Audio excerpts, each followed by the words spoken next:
Hello everybody, over the school here at St. Joseph Parish, all of our wonderful parishioners. Today I'd like to talk to you about Thanksgiving. Is it a religious holiday? Is it a secular holiday? Well, kind of both. Let's get into it. Thanksgiving, a long time ago, when the Pilgrims came from England, they came all the way over to North America. They started settling a new life. Why did they leave England, where they were from? Well, the majority were Puritans.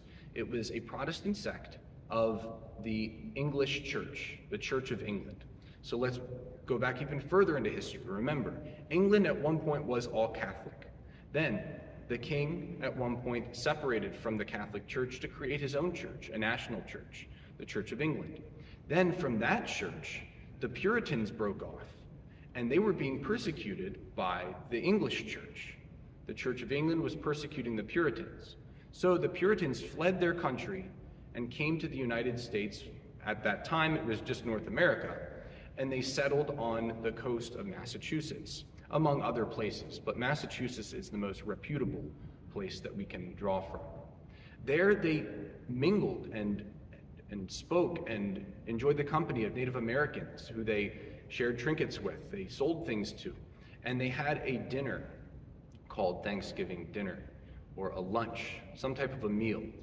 And they sat down and they gave thanks to God. So we can see it's a secular celebration where two nations coming together, and it's also a religious significance because they give thanks to God.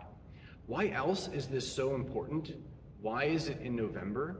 Why here? Why now? Well, think about it. In cultures all over the world, since the beginning of time, there have been things called harvest festivals. We have Oktoberfest, that's a harvest festival going back into Germany, where they harvested crops.